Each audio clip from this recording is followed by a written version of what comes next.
The seed of the storm. Long before the whispers and the downfall, there was a man named Zuberi. Born in a village tucked between the red hills and whispering palms, Zuberi was not raised with tenderness. He was fed on orders, taught to obey, and taught to fear. His father, Dogo, ruled their home like a military camp, where silence was safety and emotion was weakness. Zuberi was a quiet child, not by nature but by survival. Each word he held back was a bruise avoided. Each tear swallowed was a night without punishment. By the time he turned 10, he had learned how to disappear in plain sight. Dogo had one rule above all: obedience, not just to him, but to tradition. A man must lead, a woman must follow. Love was weakness, discipline was God.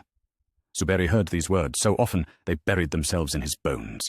He began to believe them, not because they made sense, but because believing them made life less painful. In school, Zuberi was brilliant but cold. Teachers praised his intelligence, but worried about his lack of empathy. Classmates found him strange, too still, too unreadable. But he didn't care. Caring invited pain. He watched the world like a scientist behind glass, interested, but never involved. Then came Mirembe. She was everything Zuberi was not: loud, warm, unafraid. She laughed with her whole body and cried like the sky had cracked open. She challenged teachers. She questioned elders. She once told a boy who bullied her to either fight her or leave her alone, and the boy walked away. Zuberi was mesmerized. They became unlikely friends. She pulled him into the light, and he, without realizing, started to follow. They would sit under the same tree after school, talking about stars and secrets, about what life could be if they made their own rules. Mirembe made Zuberi laugh, and it terrified him, because with her he could feel, and feelings to him were dangerous. When Zuberi turned 18, his father fell sick. On his deathbed, Dogo held his son's hand and said, "Do not let a woman rule your heart. If she does, you will lose yourself." That night, Zuberi buried both his father and the part of himself that dared to hope. He stopped writing poetry. He stopped dreaming. And when Mirembe asked what was wrong, he said nothing. She saw through it, of course. But no matter how she pushed, he wouldn't open the door. Eventually, she stopped knocking. They drifted. Years passed. Zuberi became a man, not just in age, but in the image his father had carved into him. He was respected, admired, feared, but inside there was a storm gathering. He thought of Mirembe often, of how she made him feel, both powerful and powerless, and it made him angry, not at her, at himself, for wanting what he was taught to destroy. And when they met again, by accident, everything he had buried began to rise. Reunion. It happened on a morning like any other, ordinary in weather, but not in fate. Zuberi had returned to the village for a funeral, that of his childhood teacher. The ceremony was short and filled with solemn faces, a mirror of the past he had tried to leave behind. He didn't expect to see her. But there she was, Mirembe, standing at the edge of the crowd, wrapped in a soft indigo shawl. Her eyes still carried the fire of youth, tempered now with a quiet strength. She had changed, not in essence, but in presence. She no longer moved like a spark. She moved like firewood that had learned to burn slowly.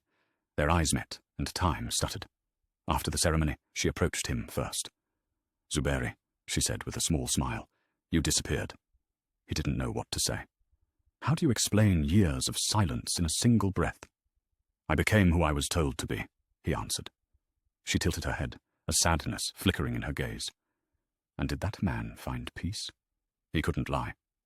No.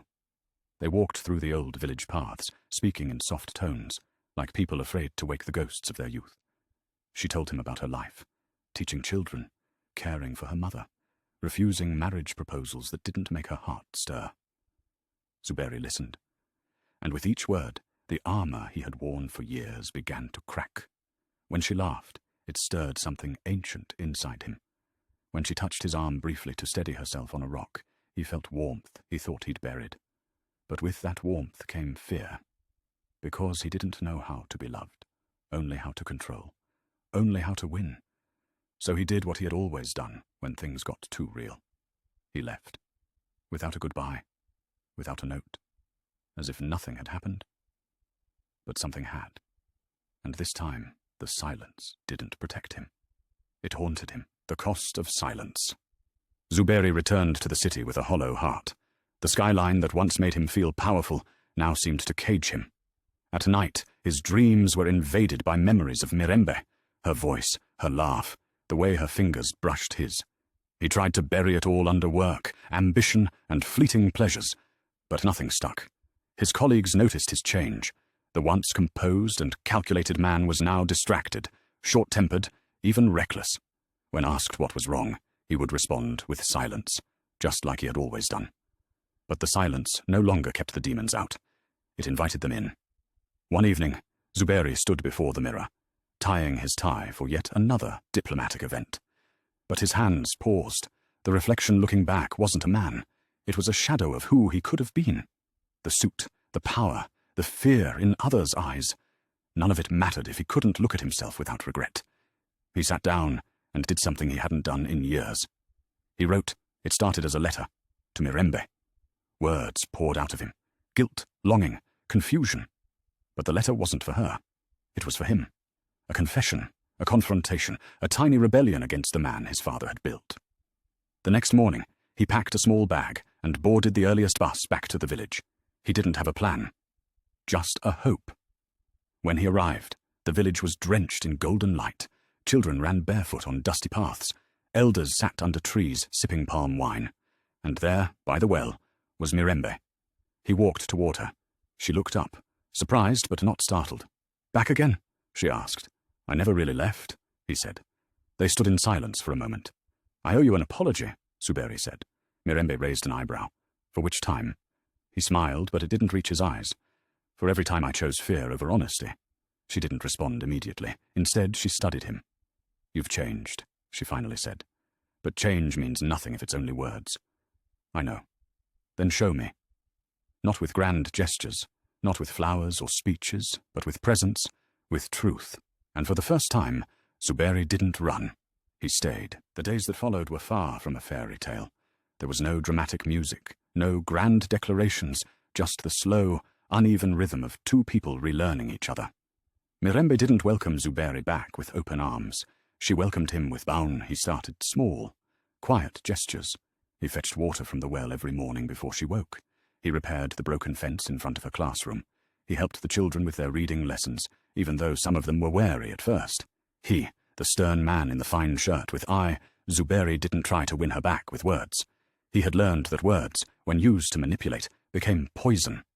He chose actions, presence.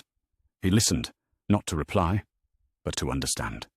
When Mirembe spoke about her mother's declining health, he sat silently beside her, handing her warm tea instead of offering honors. Their silences became less awkward, more sacred.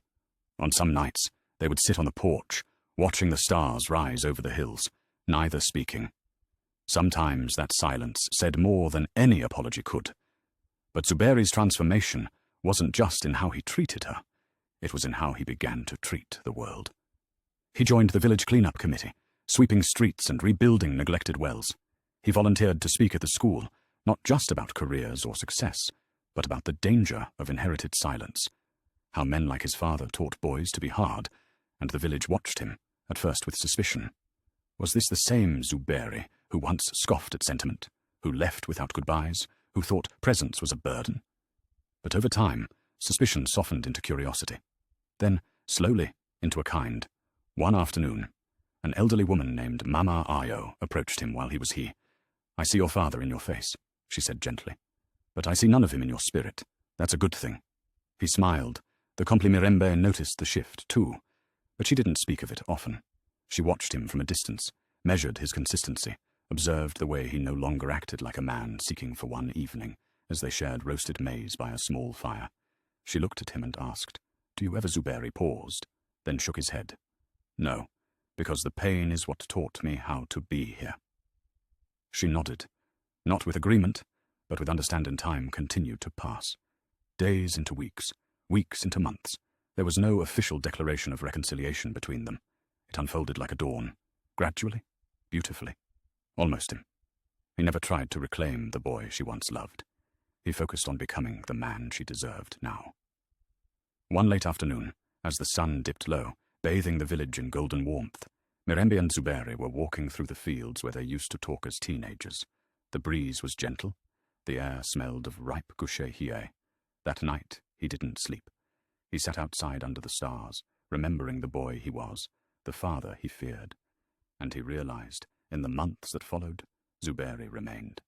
He stayed not because he was trapped, but because he had finally chosen to be rooted. He mentored boys who were too quiet. He helped young girls understand their worth beyond tradition. He sat with widows and listened to their stories. He made peace with the land that once felt too small for his ambition. People stow. And in the quiet corners of her heart, Mirembe began to trust him again. Not because he was perfect. One evening, during a village celebration, a small girl tugged at his shirt and asked, "Why do you?" Zuberi knelt and replied, "Because I once didn't know how, and now I do." The girl nodded, then ran off to join her friends. That night, as he and Mirembe walked home, lanterns glowing softly along the path, she leaned her head on his shoulder for the first time in because he was a May man.